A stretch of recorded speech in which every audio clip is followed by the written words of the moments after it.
Hi friends, చిక్కుడుకాయ టమాటా వండుతున్నాను friends. ముందుగా చిక్కుడుకాయలు ఒలుచుకున్నాను. నూనెలో చిక్కుడుకాయలు వేసుకొని చిక్కుడుకాయలతో పాటు ఉల్లిపాయ పచ్చిమిర్చి కూడా వేసేసాను.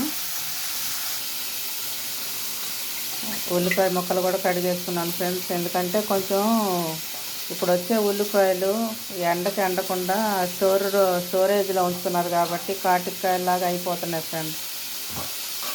అలాంటివి ఉంటే బ్యాక్టీరియా అంటారని నాకు అనుమానం వచ్చి ఇక నేను పొట్టు తీసినా కానీ ముక్కలు కోసినా కానీ ఇలాగా ఉప్పు నీళ్ళలో వేసేసి కడుక్కుంటాను ఫ్రెండ్స్. కోసిన తర్వాత కడగకూడదు అంటారు, కానీ మనకి డౌట్ వచ్చినప్పుడు కడగటంలో తప్పేం లేదు. చిక్కుడుకాయ ముక్కలు ఉల్లిపాయలు కూడా నూనెలో మగ్గిపోతాయి ఫ్రెండ్స్. ఈలోగా టమాటాలు కట్ చేసుకుంటాను.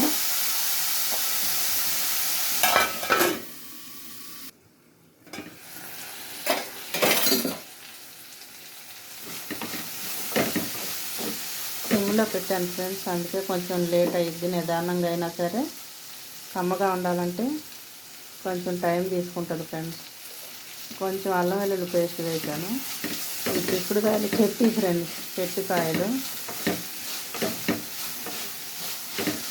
నాటుకాయలు అనమాట, చెట్టి. మూత పెట్టుకొని మళ్ళీ సిమ్లో పెడతాను ఫ్రెండ్స్. టమాటాలు తీసుకొని వేసుకుందాం. తర్వాత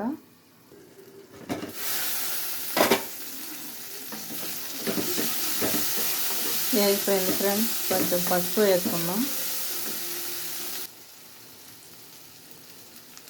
కొంచెం పావు టీ స్పూన్ ఫ్రెండ్స్ పసుపు కలుపుకున్న తర్వాత కారం కలుపుకుందాం. ఇలాగే ఫ్రై లాగా ఉంచేసుకొని సైడ్ డిష్గా పప్పుచారులోకి రసంలోకి అయితే చాలా బాగుంటుంది ఫ్రెండ్స్. ఇప్పుడు కొంచెం కారం వేసుకున్నాము. ఒక స్పూన్ సరిపోతుంది ఫ్రెండ్స్, ఎందుకంటే తక్కువే ఉన్నాయి కాబట్టి కాయలు సరిపోతుంది.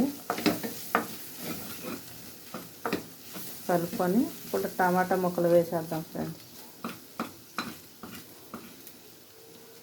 నా స్టైల్లో నేను వేస్తాను ఫ్రెండ్స్.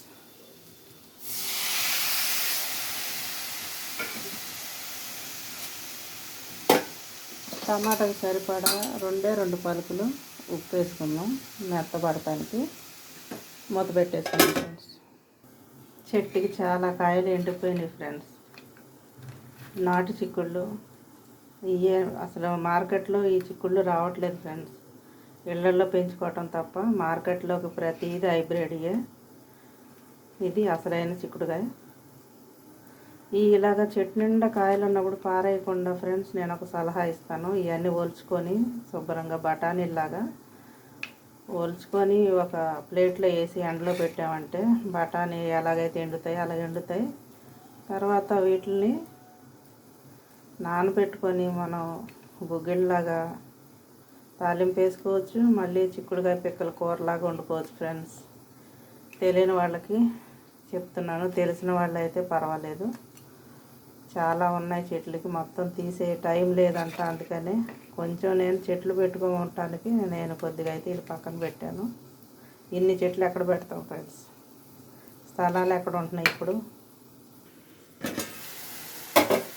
అన్నీ చిన్న చిన్న స్థలాలు, కొద్దిగా ఇల్లు, చిన్న ఇల్లు, కొద్ది స్థలాలు. జనాభా ఎక్కువైతే ఇల్లు ఎక్కువైతే ఇంకా స్థలాలు ఎక్కడ ఉంటాయి ఫ్రెండ్స్. దీంట్లో టమాటానే కనపడుతుంది, చిక్కుడుకాయ కనపడలేదు ఫ్రెండ్స్. అయినా పర్వాలేదు, టమాటా ఇష్టమే కదా. కూర కలిసి రావాలంటే 2 టమాటాలు ఎక్కువ వేయాలి ఫ్రెండ్స్. ఇప్పుడు కొంచెం నీళ్లు పోసుకుందాం. ముందే చిక్కుడుకాయ బాగా ఏగిపోయింది కాబట్టి ఎక్కువ అవసరం లేదు. కాకపోతే టమాటా బాగా గుజ్జుగా ఉడకటానికి కొంచెం నీళ్లు పోసాను. లాస్ట్లో కొత్తిమీర వేసి అయిపోతుంది.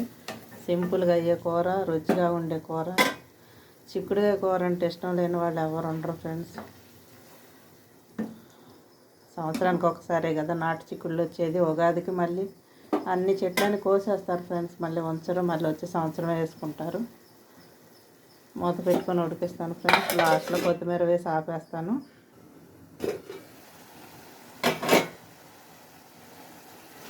అయిపోయింది ఫ్రెండ్స్. కొత్తిమీర చల్లి తీసేస్తాను.